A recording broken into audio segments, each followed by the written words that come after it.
उत्तर प्रदेश का एक जिला कौशाम्बी और कौशाम्बी का एक थाना है महिबा घाट। और महिबा घाट क्षेत्र में एक पुल है जिसे बोला जाता है राजा का पुल। यमुना नदी के ऊपर बना हुआ यह पुल। बात करते हैं 18 मई 2015 की। 18 मई 2015 को इसी पुल के ऊपर एक कार आकर रुकती है और उस कार में से उत्तर प्रदेश पुलिस का एक दरोगा उतरता है।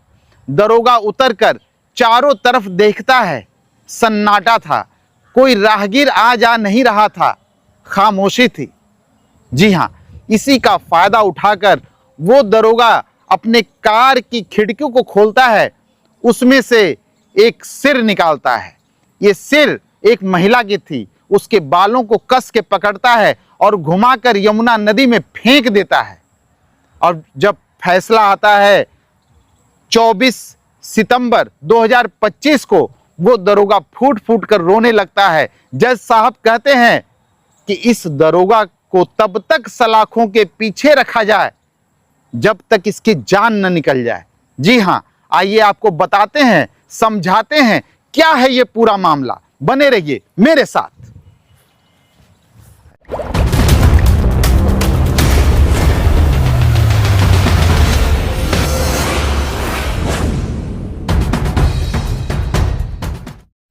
नमस्कार दोस्तों, मैं हूं के बनारस वाले।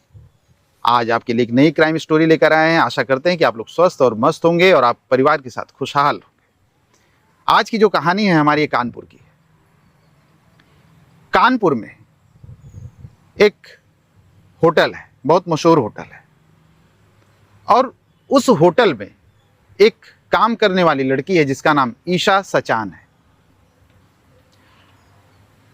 ईशा सचान जिस होटल में काम करती है, वो जिस थाना क्षेत्र में आता है उसका नाम नज़ीराबाद है। और नज़ीराबाद थाना क्षेत्र में एक पुलिस चौकी आती है जिसका नाम है गुमटी नंबर 5। गुमटी नंबर 5 ये पुलिस चौकी है। और ईशा सचान जो है उस होटल में, वहीं पास के होटल में काम करती है। माना जाना होटल था, बहुत बड़ा होटल था, उसमें काम करती थी। देर रात उसका आना जाना था। और ईशा सचान नवीन नगर में रहती थी। एक दिन ईशा सचान को, जैसे कि रोज आना जाना उसका देर रात था, तो एक दिन वो रात में अपने घर जा रही थी, होटल से निकली और जा रही थी, तो उसके साथ एक घटना घट जाती है। ये 2010 की बात है। 2010 में वो होटल से निकली और रास्ते में जा रही थी, अंधेरा था और कुछ असामाजिक तत्व उसको नजर आ रहे थे आगे पीछे। वो तेजी से चलना शुरू कर देती है। 2 लड़के होते हैं, वो और उसके पीछे तेजी से उसके पीछे पीछे भागना शुरू कर देते हैं। अब ये लड़की घबरा जाती है और वहां से भागने की और कोशिश करती है। लड़के पीछा करते हैं, उसे पकड़ लेते हैं। पकड़ के उसका जो बैग है वो छीनकर, उसका जो पर्स है वो छीनकर भाग जाते हैं। और उसमें कुछ पैसे थे, उसका मोबाइल था और भी उसके कुछ अपने सामान थे। वो बहुत कोशिश करती है बचाने की, लेकिन वो सब जबरदस्ती करते हैं, छीन लेते हैं, भाग जाते हैं। ये परेशान हो जाती है, रोने लगती है, चिल्लाती है सड़क पे। और अंधेरा, सुनसान सड़क, लोग घरों से तो अपने झांकते हैं कि हाँ कुछ हुआ है, लेकिन कोई उसके सामने नहीं आता है। ये थोड़ी आगे बढ़ती है घर की तरफ जाने के लिए रोते हुए, तो 2-3 लोग अपने घरों से निकल कर आते हैं।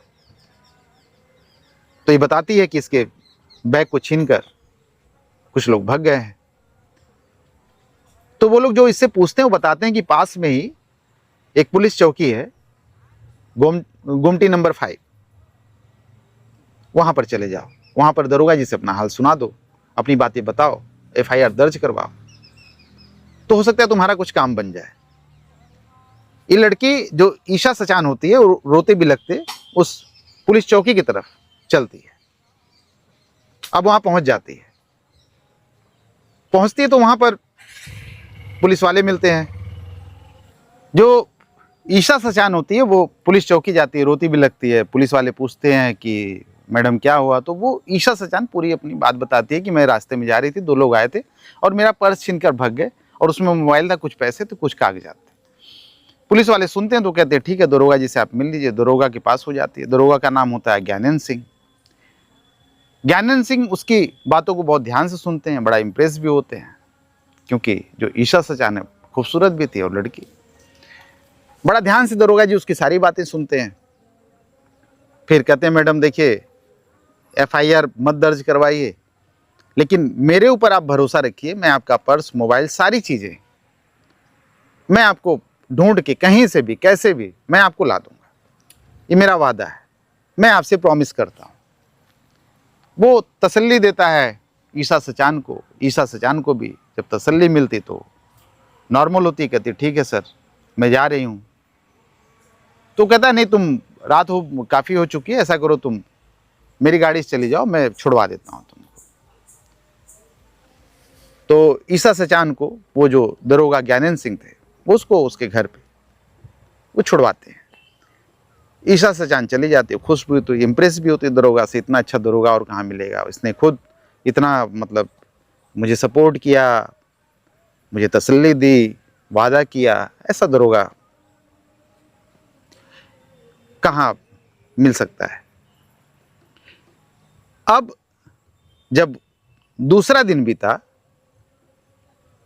उसके बाद अचानक दो चोर जो उसका पर्स छीनकर भागे तो पुलिस चौकी में मौजूद होते हैं। और वो जो दरोगा साहब थे जिनका नाम ज्ञानेंद्र सिंह होता है, वो ईशा सचान को फ़ोन करते हैं कि मैडम आइए, देखिए ये तो चोर नहीं है, आप इनको पहचानिए। फिर ईशा सचान जो वो पुलिस चौकी जाती है।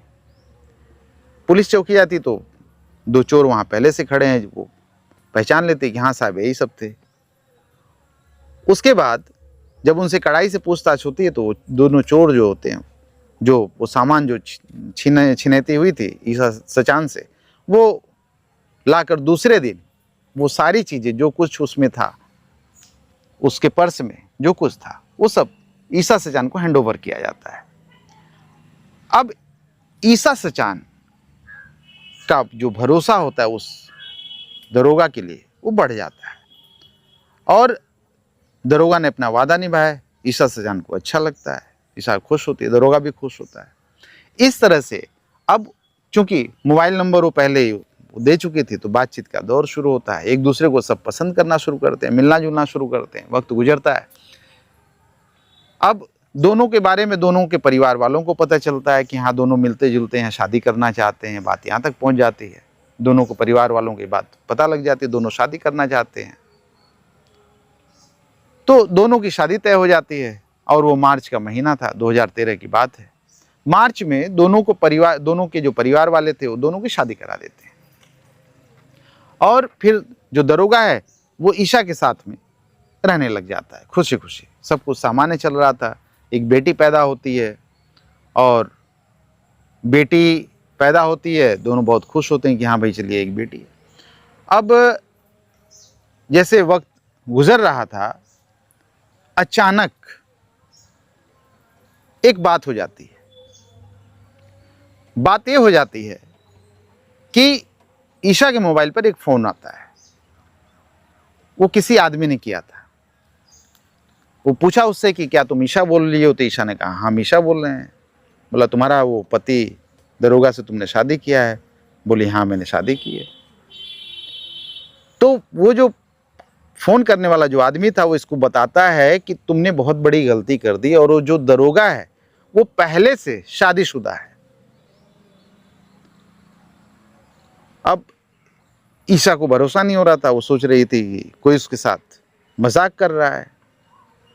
लेकिन वो शख्स बार बार ये कह रहा था कि मैडम आप इसकी इंक्वायरी कर लीजिए, आप बातों को पता कर लीजिए दरोगा के बारे में, वो पहले से शादीशुदा है। अब इसका जो ईशा का जो दिमाग है वो घूमता है, थोड़ा परेशान होती हो सकता है कि इस बात में सच्चाई हो। अब वो पता करने लग जाती है तो पता चलता है कि दरोगा की एक वाइफ है और उसके 2 बच्चे भी हैं। और चूंकि ईशा को अब दरोगा की सारी बात पता चल चुकी है, अब घर में रोज रोज लड़ाई झगड़े शुरू हो जाते हैं कि ईशा कहती है कि तुमने मुझे धोखा दिया है, तुमने मुझे प्रेम जाल में फंसाया है।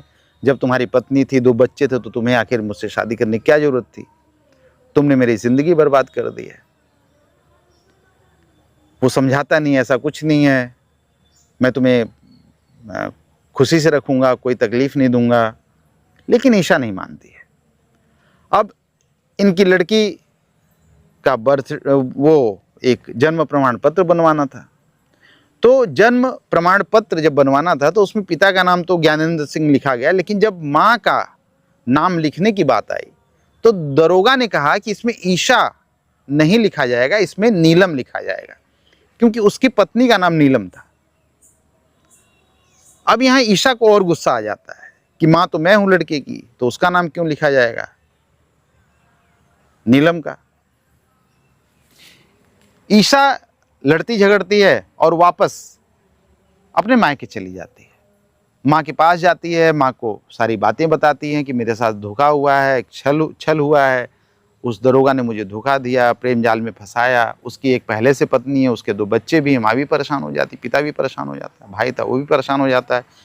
लेकिन चूंकि बात बहुत आगे तक बढ़ चुकी थी, बच्ची पैदा हो गई थी, अब कहीं कुछ नहीं हो सकता है। अब 2013 के बाद और समय आगे बढ़ा, 2015 आ गया। 2015 में वो अपने मायके में थी। तभी जो कोई एक आदमी था, परिवार का सदस्य था, वो जिम्मेदार आदमी था, उसने दोनों परिवार वालों को बुलाया, दरोगा को भी बुलाया और ईशा को भी बुलाया, सबको बिठाया, दोनों तरफ से लोगों को बुलाया, बात किया। बोला भाई बात तो आगे बढ़ चुकी। ईशा को अलग से समझाया, बोला कि देखो जब तक तुमको इसके बारे में नहीं पता था कि दरोगा शादीशुदा है, तब तक तो तुम्हारा जीवन सब कुछ सही चल रहा था। अब जब तुमको पता चल चुका है कि वो शादीशुदा है तो तुम्हें प्रॉब्लम हो रही है, होनी भी चाहिए। लेकिन चूंकि अब कोई रास्ता नहीं है तो ऐसा करो, अब जैसे तैसे जिंदगी को आगे बढ़ने दो, चलने दो, तुम्हारी एक बेटी भी है। वो इस तरह से समझाता है कि दरोगा भी कुछ समझ जाता है और ईशा भी समझ जाती है।